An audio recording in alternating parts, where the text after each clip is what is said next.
നാളെ വെള്ളിയാഴ്ചയാണ്. ജുമാ നമസ്കാരാനന്തരം എല്ലാ പള്ളികളിലും പ്രിയപ്പെട്ട ഇമാമുമാർ ആത്മാർത്ഥമായിട്ട് ഈ അസുഖങ്ങൾ കാരണം രണ്ട് കൈയും ഒരു നിശ്ചലമായ അവസ്ഥയിലേക്ക് പോകുമ്പോഴുള്ള ഒരു ബുദ്ധിമുട്ടുണ്ടല്ലോ. പരീക്ഷണമാണ്. പരീക്ഷണത്തിന്റെ ഒരു ആലയത്തിനുള്ളിലാണുള്ളത്. അതിനുള്ളിലുണ്ടാകുന്ന കൊച്ചു കൊച്ചു അറകളും മുറികളും ഒക്കെയാണ് ഈ അനുഭവിക്കേണ്ടി വരുന്നതെന്നുള്ള ബോധ്യമുണ്ട്. അതുകൊണ്ട് തന്നെ ഞാൻ ഒട്ടും നിരാശനോ ഒട്ടും മനോവേദനയിലുള്ള അവസ്ഥയൊന്നുമില്ല. ശാരീരിക പ്രശ്നങ്ങൾ വല്ലാതെ അലട്ടുമ്പോൾ അതിനെ ആ ശാരീരിക പ്രശ്നങ്ങൾ കാരണം ശരീരം അങ്ങോട്ട് ദുർബലമാകുന്ന ഒരു സാഹചര്യം വരുമ്പോൾ അതിൻ്റെതായ ചില ശാരീരിക പ്രയാസങ്ങളും കഷ്ടതകളും വിഷമങ്ങളും ഉണ്ട്. പക്ഷേ ഇതെല്ലാം ജഗന്നിയന്താവായ നാഥന്റെ ഭാഗത്തു നിന്നുള്ളതാണ്.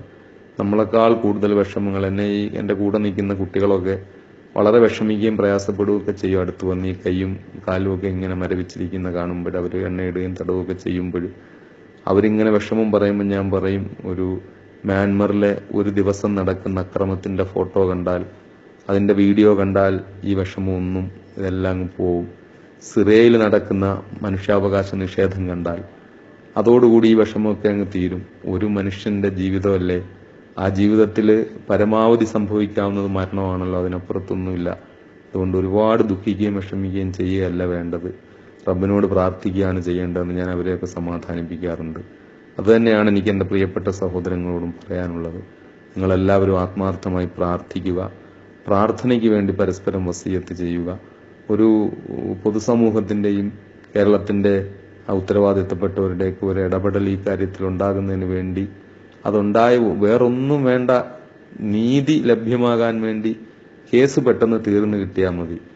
അത് തീർന്നു കിട്ടിയാൽ നമുക്കൊരു നിരപരാധിത്വത്തെക്കുറിച്ച് ബോധ്യമുള്ളത് കൊണ്ട് സർവശക്തന്റെ അനുഗ്രഹത്താൽ ആ നിരപരാധിത്വം വ്യക്തമാക്കപ്പെടുമെന്ന പ്രതീക്ഷയെ തന്നെ ഉള്ളത്. പിന്നെ എല്ലാം അള്ളാഹുവിന്റെ കൈകളിലാണ്.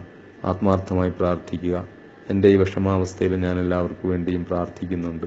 ജഗന്നിയന്താവ് നമ്മെ ഇരുലോക വിജയികൾപ്പെടുത്തുമാറാകട്ടെ. അസ്സലാമു അലൈക്കും വറഹ്മത്തുള്ളാഹി വബറകാതുഹു. കേരളത്തിലെ പൊതുസമൂഹത്തിന്റെ ഭാഗത്തു നിന്നുള്ള ഒരു ശ്രദ്ധയും ഇടപെടലും ആ വിഷയത്തിൽ ഉണ്ടാവുകയും എല്ലാവരുടെയും ഭാഗത്തുനിന്ന് ആത്മാർത്ഥമായ പ്രാർത്ഥന, പ്രത്യേകിച്ച് നാളെ വെള്ളിയാഴ്ചയാണ്. ജുമാ നമസ്കാരാനന്തരം എല്ലാ പള്ളികളിലും പ്രിയപ്പെട്ട ഇമാമുമാർ ആത്മാർത്ഥമായിട്ട് ഈ അസുഖങ്ങൾ കാരണം രണ്ട് കൈയും ഒരു നിശ്ചലമായ അവസ്ഥയിലേക്ക് പോകുമ്പോഴുള്ള ഒരു ബുദ്ധിമുട്ടുണ്ടല്ലോ. പരീക്ഷണമാണ്. പരീക്ഷണത്തിന്റെ ഒരു ആലയത്തിനുള്ളിലാണുള്ളത്. അതിനുള്ളിലുണ്ടാകുന്ന കൊച്ചു കൊച്ചു അറകളും മുറികളും ഒക്കെയാണ് ഈ അനുഭവിക്കേണ്ടി വരുന്നതെന്നുള്ള ബോധ്യമുണ്ട്. അതുകൊണ്ട് തന്നെ